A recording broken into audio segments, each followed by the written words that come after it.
So today's collaboration is raising your level of librarian-faculty collaboration.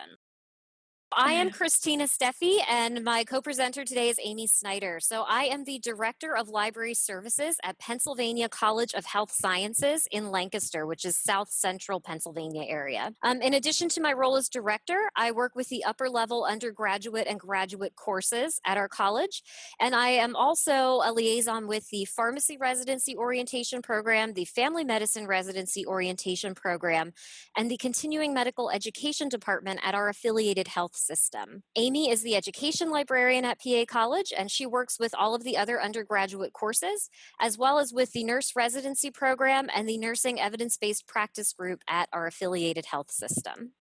So before we jump into our level of collaboration, we'll give you a little bit more background about PA College and about our library. So as you can guess from our name, we are solely focused on educating for health sciences, but all of our programs do have a strong liberal arts and humanities core. We offer certificate, associates, bachelor's, and master's programs, as well as a Doctor of Nursing practice program. And our programs and courses run on varying semester lengths. So some are the full 15 weeks, others are accelerated semester length, so they can be 5 weeks, they can be 8 weeks, or they can be 10 weeks.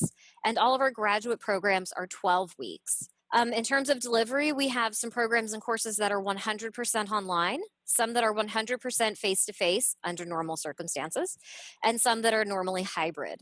And we do have full and part-time options for completing the programs.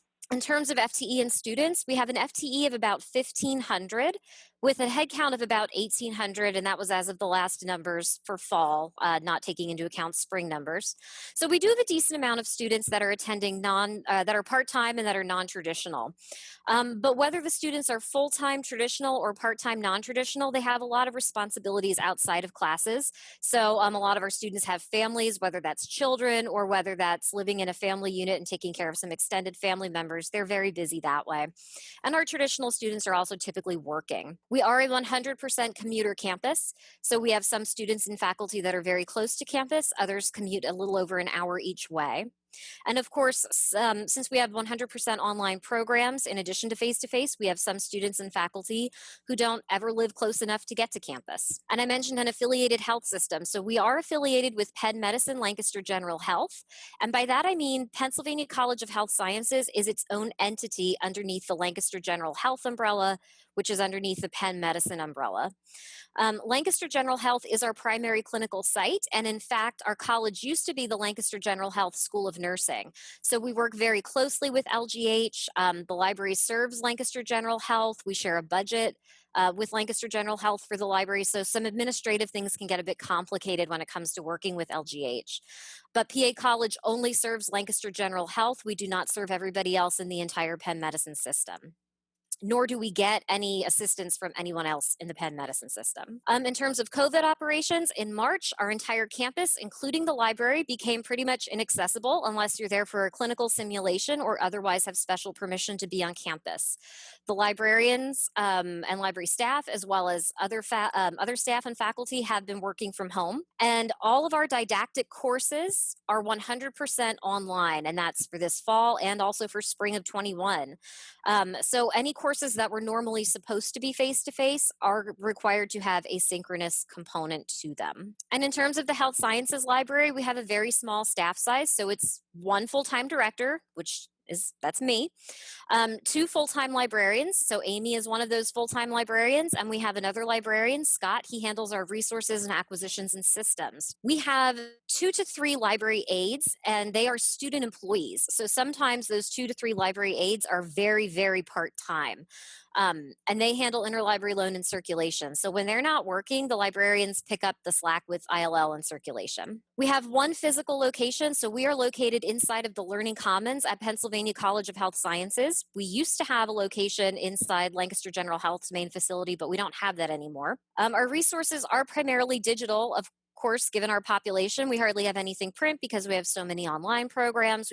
We are all commuters, and Lancaster General Health has multiple practice sites, so it's not very easy for anybody to really get to campus for things. But we do have some print for the patrons who can get to campus, and because we know some of them prefer it. Our reference and information literacy instruction is all offered virtually as well as face-to-face. So for virtually, we have synchronous and asynchronous options.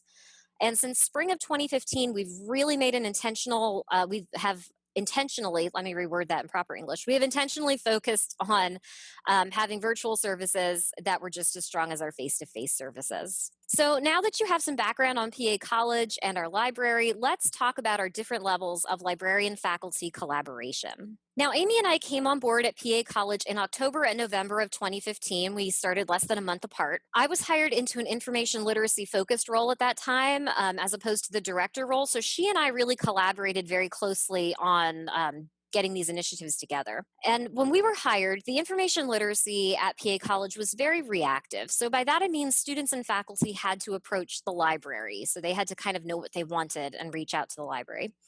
Also, it was very face-to-face, which put many programs and people at a disadvantage, even if the students or faculty did take the initiative to reach out to the library. So shortly after coming on board, Amy and I started talking to faculty and students to find out what they wanted from the library and from our services.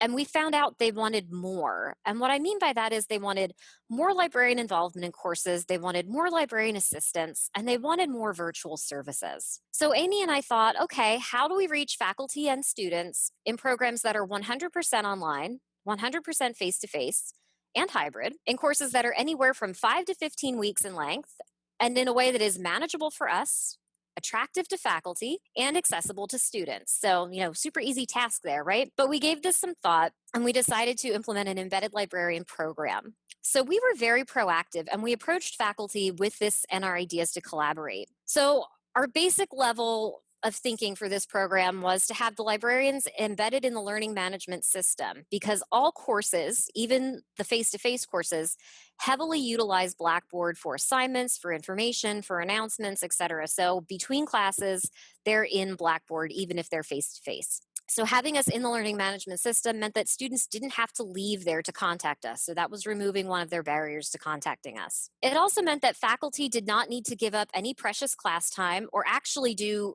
anything at all other than letting us have access to the courses. And so in this most basic level of collaboration, we wanted to have an Ask a Librarian discussion forum in the courses. And then we also were hoping to be allowed to do an introductory announcement at the start of the semester with course resources. So we approached a small number of our faculty champions with this idea, and they absolutely loved it. So we piloted this with our faculty champions in the spring of 2016, and it was immediately successful. So in the summer of 2016, we opened up this embedded librarian program to any faculty members across campus who wanted to take advantage of it. But what we did at that time was made the level of collaboration customizable based on what the faculty and students and the courses needed and what they wanted. So some stayed at this basic level of collaboration, whereas others wanted more of an intermediate or advanced type of collaboration. And I'm going to let Amy tell you more about those levels of collaboration. All right, thank you. Okay, so what we classified as our intermediate level, these are things that are a little more time consuming for the librarians, but might be similar to what you've been doing in person with students or in face-to-face classes. So they include things like building content. So our library uses LibGuides, and so we started making LibGuides not only on different topics, but for different courses. And that way, on that LibGuide page, we could have tutorials or suggested links or help for the students based on that course. When I first started this embedded librarian program, or when we first started it, I was putting content natively in their Blackboard courses, but I found it was a lot harder to manage because I had to go find all the folders and keep that up to date. So I've been using LibGuides as more my primary way, just because it's a little easier for me to manage.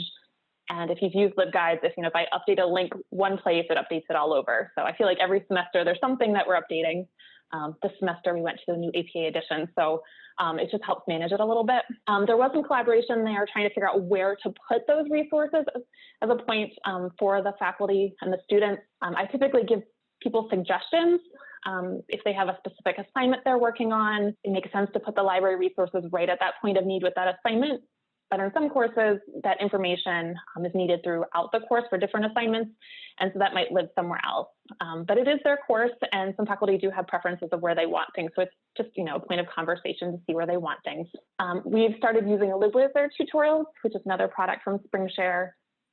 We were using it for asynchronous courses to provide some sort of tutorial I was using it for a flipped classroom, so I was doing that in person to have some students go through a LibWizard module and then apply those concepts during class. And if I was embedded in the course, I could put that tutorial right in their course for them before they came to see me in person. But then this semester, because we've been entirely online and now we're offering some synchronous online courses, some of that has replaced that synchronous library session, or we've been continuing to use that for a flip session as well. So LibWizard's been a way that we could build some tutorials for students to do that have some knowledge checks in it.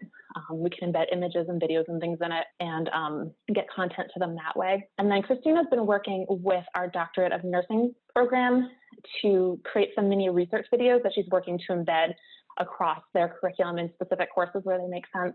So we've been just building content and trying to get it into the learning management system, so they're not leaving the learning management system where they're probably already at to come find it somewhere else. So yeah, talking to faculty, trying to figure out where to put that content. And then also in regards to collaboration, if I'm going to build some of this content, it helps to have some sort of incentive from the faculty for the students to be able to complete it. So are they going to require it? How are they going to require it?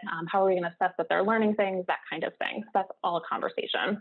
The next bullet point I have there is participating in asynchronous class assignments. So just a few examples of that. In our learning management system, there's different tools. So sometimes faculty are having them do things like discussion boards. And I participated in multiple courses this way. On that discussion board, maybe they're brainstorming a topic, like in one of our English classes, like what they would do for their paper. Maybe they're sharing sources or APA references. They're doing things in those discussions that relate to information literacy, where they're finding information, citing information, something of that nature. So I participated in some of those. I used to be embedded in those courses when I had less of them. I would try to be more participatory. That first week of class, there's often some sort of class introduction board. Maybe they share a picture, maybe they're looking for interesting facts. So I tried to participate there as well. And I will admit that was something that I just couldn't sustain as we've grown this program, because I felt like I couldn't actively take part of that introduction discussion with the amount of courses I had. But there are some courses where I've done short intro videos or other ways to introduce myself. And as Christina mentioned, we often do introduction posts at the beginning of the semester. Other tools in the learning management system, I have one course that has used wikis in the past where they're doing evaluating sources. So I have access to their course. I can see what they're doing, give groups feedback if they need it, that kind of thing. Again, in regards to collaboration, so all of these things, it's great if faculty can, just getting that buy-in from faculty to have you part of that and see how much they want you to be involved, how much they want you to interact, because it is their course, but we can help. So sometimes it's just reaching out to them and letting them know the kinds of things that we can do and how it could be useful to them. And then the last one, this semester, we started doing more live virtual sessions. And I had done some of these things in the past, but they were always optional. We weren't holding any synchronous online classes. So they would be things like, I had a class where it was an optional virtual session that they could attend, or I would record it, they could watch it later. We've also done some workshops and different activities in that manner prior to this semester. We've done things like research parties on campus, if you've ever heard that phrase. And so we had started offering some virtual research parties in a live synchronous version, which are drop-in informal sessions to get assistance in different areas. But this semester, we really got to ramp all of this up because we weren't doing anything in person. So I found that this semester I was teaching a lot of the same objectives and a lot of the same content, but now I have to find a different way to do that. And I want things to be interactive. So when I'm in person with them, I have them using the whiteboard walls that we have, or working in groups, or doing something so it's not just listening to me. So I had to find ways to do that online. And at the start of the semester, there's a lot of talking with faculty about, okay, if I give you part of my synchronous session, like, what are we going to do with it? Like, what are you going to do with them online? So there's a lot of conversation back and forth of what that could be. So this semester, I used a lot of breakout rooms to give them group activities. And then I would pop around in Zoom and check in on them, see where they're at. Our college uses Google Apps for Education. So I would set up either Google Docs for different groups or like a Google Sheet with an activity. That way I could see on my end what they were working on. So even if I wasn't in their breakout room or they didn't have their camera on, I could kind of see what people were working on give people some class feedback. I did things like putting them in groups where I had them investigate a database and have them report back to the bigger group and have them share their screen and kind of talk us through what they learned. So just trying different things out this semester. It's actually kind of fun. So yeah, a lot of collaboration in there. We have to figure out what we're doing, what format we're going to do it in. There's always the logistics of it.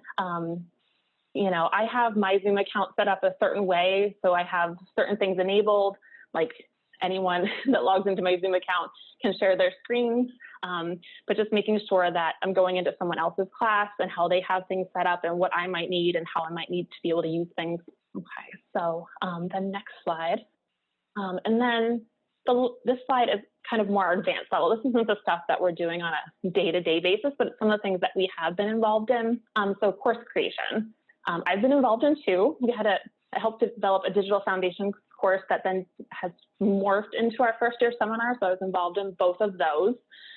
Both courses actually had 2 weeks of information literacy, which is awesome. So I got to help with making the weekly objectives and the content and writing the assignments and things that go with it. So it's part of that bigger course conversation about what do we want them to learn? Where are we putting these weeks? What assignments are they using that information for? So that's been really great. And I actually got to teach one of those a couple of semesters as an adjunct. Information literacy integration, we've been having bigger picture conversations with some of the faculty. So we met with our English faculty to talk about information literacy and be more intentional about what we were including in the different English courses, especially now that we have rolled out a first year seminar and some of those skills that used to be taught in English are now being taught in that first year seminar course. Like, what do we want to do with English now? And what do we want them to learn? As I mentioned before, Christina's been working with our DMP program, trying to incorporate information literacy in that curriculum as well. That's also great. Christina and I did an IRB study. Christina has been an adjunct in our English department, taught some English classes, so we were able to compare a section of her course prior to us starting to use some mini library modules and compare the two of those and see how outcomes changed and then present on that. And faculty workshops. So we've offered a workshop on assignment creation for faculty, and I have a guide later that I'll show you that has a tab on that as well to give them some suggestions on how to write research assignments. We've done workshops on copyright. I think we're going to do one on plagiarism next year for faculty, and just helping with that concept. So we've been doing a lot of things to work with faculty and what their needs are. Yeah, did you want to take a look at the questions in the chat before we move on? Okay, so I saw Linda ask, what is the conversation you have with a faculty member to get them to allow you to participate in their class? Yeah, when we first started, we were just trying to look for anyone that wanted us in there. And now we put out kind of like on a regular basis, just like reminders that we can help with them. I find that like if I'm getting a bunch of questions from a particular assignment, I'll try to reach out to that faculty member just to see how I might be able to assist them. Like just let them know like, hey, I'm getting a bunch of questions about this assignment. Here's a resource you might want to share, or would you like me to make a help page? And I kind of use that as a way to have a conversation. And sometimes it's just honestly being on committees or running into people other places where they get to know me. And I feel like maybe that's not what's really happening, but that's what it feels like happening. It's like I'm just running into people in other situations on campus, and we get to know each other and get to talking about things. And that's kind of how it works. I try to leave the library and try to, run into people. And when we started having the conversations, like Amy said, we reached out to people that we kind of knew wanted us there. So that's why it's important to recognize your faculty champions on campus, because they were the ones that, if they already were interested in working with the library and they were excited about it, they could invite us to some of the committees that, we're on now, but we weren't when we just started.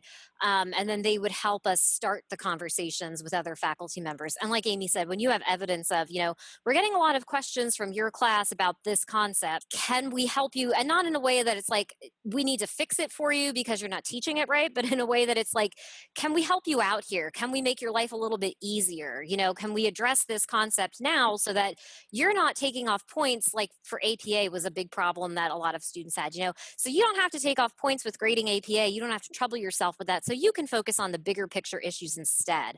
So when you have that conversation with them, always make sure you're framing it in a way that, I'm here to help you and to make your life easier too. Yeah, because my assumption in those cases is that if we're getting questions, they're probably getting questions about the same thing too. So if there's a way that we can help them, it would probably alleviate some of the things off their plate as well. I see, how well attended are the research parties? Do you have a standard plan for use, themes, particular classes? So research parties are an idea I got from 2 librarians at Penn State Abington. And the goal of those was to make a more informal kind of drop in space.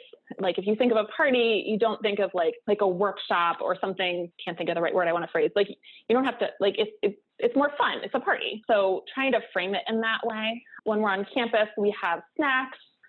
The one faculty member who helps us out always jokes that I should be playing music, but just trying to make it a very informal, inviting atmosphere. And then, bring your friends, come hang out. And we invite our English faculty as well as the library staff there. That way, if they have questions that are more writing questions or library questions, and we both kind of help with citations, that we're all kind of there and they can kind of bounce around and get assistance. And we try to group them together with people who have similar questions. So there's not really a theme. It's kind of just seeing who comes and working with them. And we started doing that virtually. We were using Blackboard Collaborate, now we're using Zoom, but I would put people in like breakout rooms, like you all have questions about citing or research, and kind of put people in little groups where they can work together. So that's kind of what our research party is, if that makes sense. I can't give people snacks virtually, so it loses some of the party end of things, but we're trying. And they're timed to coincide with the major assignments that we usually get questions about. So to try to stem the tide of a whole bunch of individual appointments. Yeah, I mean, there's only 3 of us. So it was a way to kind of handle when we get a lot of questions. Our college, not every course, but a lot of them have course coordinators. So there's one faculty member who's in charge of the course, and then anyone else teaching that uses that model. So that means that, if this particular course has an assignment, that means like every section has the same due date because they're all on that same schedule. So that means we can get kind of a wave of questions all at the same time. And I saw one other question in the chat that we'll take before we move on. One was about what do we mean by an IRB study? So what Amy means by that is we looked at, since we had human subjects in our study and we were looking at the students in 2 different sections of mine, we had to actually go through our institutional review board. So when we talk about that, in order to differentiate the types of levels of research that we're doing, we would term that an IRB study because we actually had to involve the institutional review board.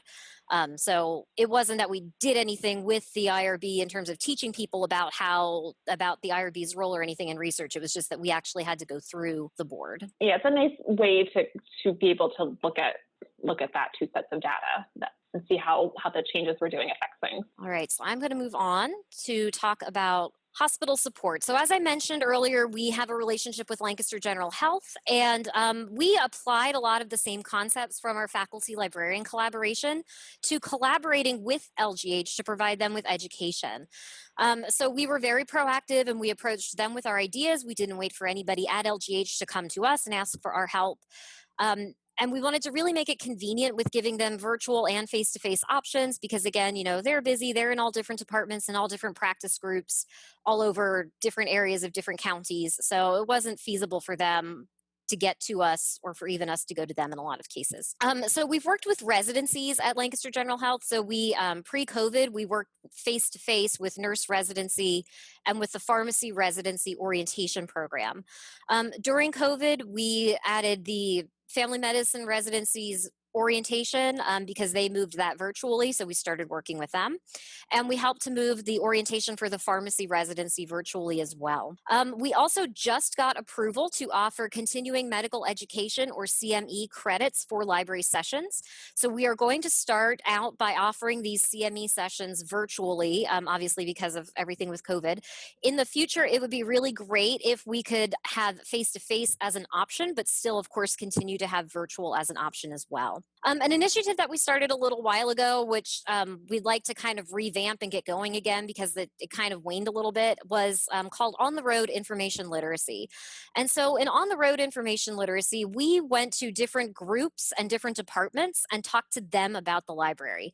So if they only wanted to give up 5 to 10 minutes out of a staff meeting to have us come in, introduce ourselves, give them a really high-level overview, and direct them to some resources, that's what we did. If they wanted us to come in and do a 30 to 40 minute full-blown information literacy session on a specific tool relevant to their research, that's what we did. And so we would like to start that up again. Like I said, it kind of waned. Now, pre-COVID, it was all face-to-face just because LGH was not totally in the mindset of doing things virtually at that time. Now that they are ready to do things virtually, it would be really great if when we breathe some new life into this program that we can have virtual in addition to face-to-face options. And then one thing I do want to mention that was a really big win for us because of our collaboration is that in November of 2019, we lost our physical location at Lancaster General Health due to renovations. So in Pennsylvania, for hospitals to be accredited, there's no mandate that they have a physical library space. There's also no mandate that they have librarians. The only mandate for accreditation is that they provide library resources. So when we lost our space, we weren't quite sure what was going to happen. But because we had been so proactive with being integrated into educational initiatives at Lancaster General Health, and we were proactive with moving our collection digital, and we're always very budget conscious and proactively cutting where we can. We really proved to them that we are not just books and that we are educational partners and that we are a financially viable department that LGH does share with PA College. So when we lost our space, we did not lose any of the portion of the funding that Lancaster General Health gave to our library, which was huge. And then something else that happened was that during COVID, pretty much every single department at Lancaster General Health was asked to cut their budget, and in some cases cut their budget substantially. Because we were already very proactive with, making budget cuts when we can, and because they already know like what we can do and how we make our dollars stretch with the services that we provide and the resources that we provide, we also have not been asked to do any additional budget cuts. So fortunately, applying what we learned through faculty collaboration to the hospital collaboration has been very, very beneficial for us. And so I've mentioned COVID a number of times, but how did we modify things to adjust to going all virtual during COVID? And as you can probably guess by now, there were no major adjustments other than face to face is not an option. But virtual was already such a strong part of our workflow, and digital resources were already such a robust part of our collection. So it's just that now there's a greater emphasis on our virtual synchronous and asynchronous options. And this has been beneficial to us in some cases because we had been encouraging the use of tutorials and videos via LibWizard prior to COVID. And we were trying to encourage this to help us redistribute our workload and to get into new courses while still keeping that manageable workload for all of us. And some faculty took us up on this and others didn't. But now they're a little bit, the ones that didn't really want to take us up on it are a little bit more open to the idea of taking us up on this. And some courses have added this that didn't have it before. And also faculty are more intentional about exposing students to the library during their synchronous meetings. We're past the point now where faculty can say to their students, well, when you're on your lunch break or when you're between classes or, before you leave campus, stop in at the library if you have to, which as librarians, we all know that doesn't often happen. You hope people stop by, but unless they're actually forced to realize you don't know what you don't know, they might not always stop by.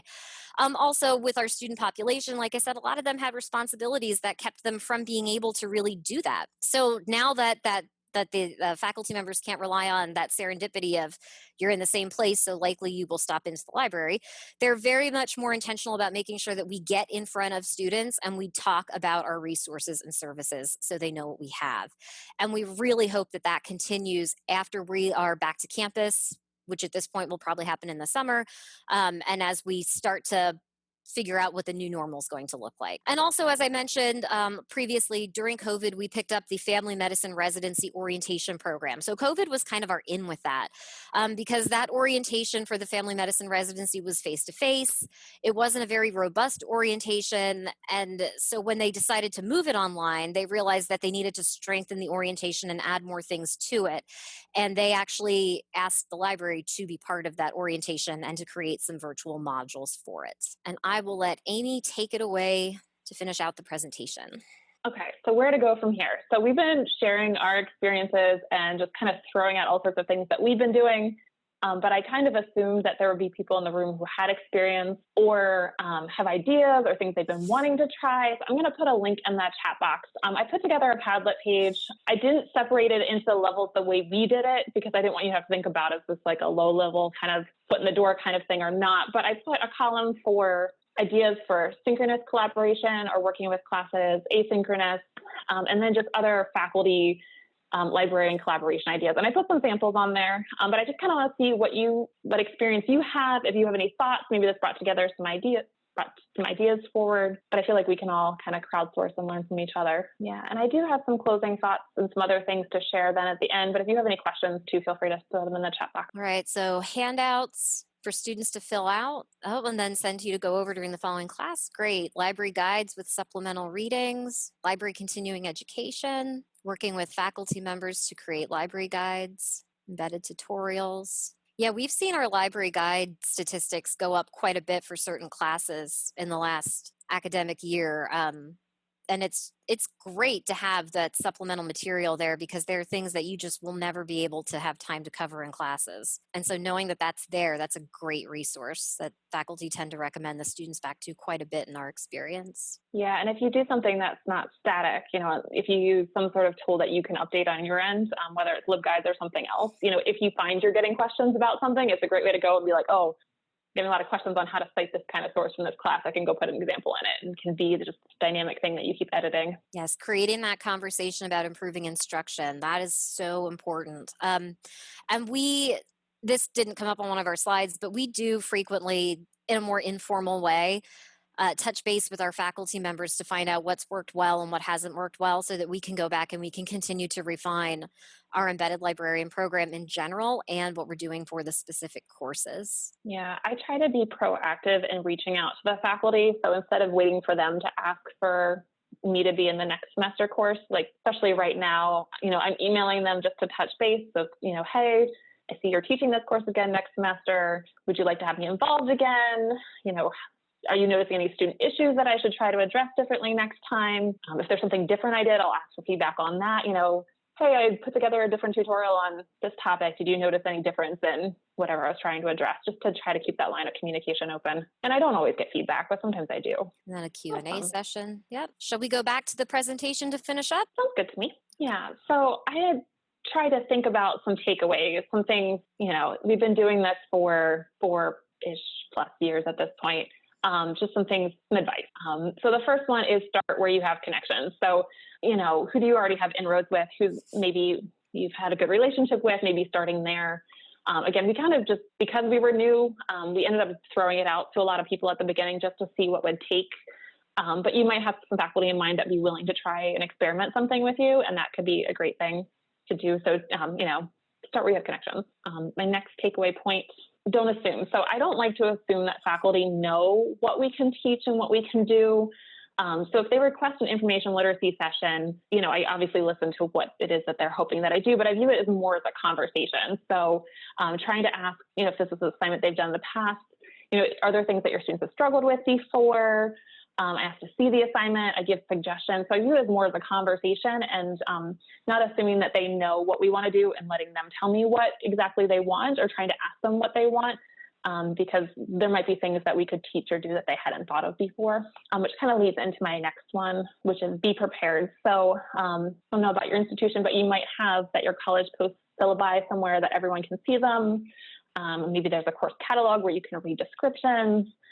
Maybe you've had students ask you questions in the past. So just kind of getting an idea of what might be covered in that course, what areas that you might be able to help with. So to kind of do a little homework so you have some ideas to share and be prepared for that kind of meeting. The next one is just something that I found out along the way, and it's changed. When we first started, we had some embedded classes, but it's really grown since then.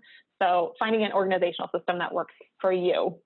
So we work with a lot of classes. Again, a lot of them do have course coordinators, so all the sections are kind of doing the same thing. So it's not like every class is a different prep, but just trying to manage all of that. So for me, what I do is every semester I make a spreadsheet. So like I looked at the classes we're offering next semester, made a list of the ones I typically work with, or reach out to a faculty member. Like I have a spreadsheet with columns. So I reached out to the faculty members a column. I have access to the course as a column. If there's an Ask the Library discussion board, did I subscribe to it? So just like I don't forget things. And then I will put the different weeks of the semester and what's going on that week. So, a particular course might only have something going on in week 10, but I just kind of try to make a note of that so I don't forget by the time I get to week 10. And yeah, it's just a good way to help me check and remember things. And again, I think I mentioned this before, but I feel like every semester there's something in the library we're updating. So this semester, one of my columns is to double check the course for any APA 7th edition. So even though as a college we were moving to the new edition, I just kind of wanted to take a double check and make sure that I didn't have any lingering old citation examples or anything anywhere that would cause people confusion. And then the other part of my organizational system is I have a folder in on my drive with a Microsoft Word document for each course that just has my announcements. In Blackboard, I can pre-schedule announcements, but it won't push them out as emails. And if the faculty member always sends their announcements out as emails, I don't want mine to get lost. Like, I'd rather follow that same structure that they have for all their announcements. So I just have a Word document with all my emails. Might need to modify them based on things that happened that are different, but I don't have to rewrite things every single semester. I have that as a base. And then the last bullet point, my last takeaway is to be kind to yourself. Just like other things that we do, sometimes things don't work the way you intended. Sometimes you have to try different options before you find a system that works for you. So one of the perks, I think, of the embedded program, even when I'm working with in-person classes that I have the access to their learning management site, is that, like, let's say you have one face-to-face section, you have a one-shot, and didn't quite seem to get across what you were hoping to. You know, if you're embedded, a nice thing is that you can follow up later. You have access to that course. If I meet with people in a face-to-face setting, I might post here's a link to the databases we looked at, or here's some takeaways, or forgot to mention this. And so it's a nice way to, like, even if I forgot to do that at the moment, like, I still have access to that course, which is another reason to be kind to yourself. Like, there's another opportunity to do it. So I just wanted to share our faculty LibGuide. This is publicly available on our website, and I think I copied that link to put in the chat box. So we've been kind of developing this faculty guide over the years with different tabs on different topics. I'm linking to our instruction tab.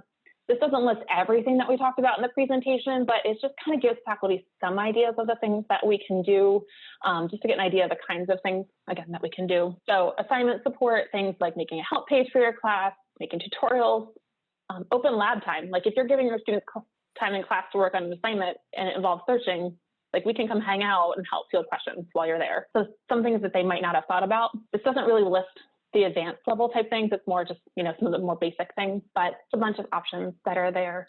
And hopefully that'll start a conversation with faculty to figure out what it is that we can do to support them. Because I did mention this before, there is a tab along the top about our assignment creation workshop. I used a lot of Creative Commons resources from other libraries. So this isn't like a lot of my own stuff. I just kind of pulled it all together. But this is the workshop I ran to help faculty write instructions that would help the students, give them the kind of work that they wanted, whether it be vocabulary to get the right kind of sources that you were hoping they would get, what kind of things to include in the instructions to help them get started on it. But that's there, so I did mention that earlier, so I thought I'd point that out. And I think the last slide is just the contact information. Yes, feel free to reach out to us if you have any questions, or if you want to talk about anything related to any of the work we're doing or being embedded in courses.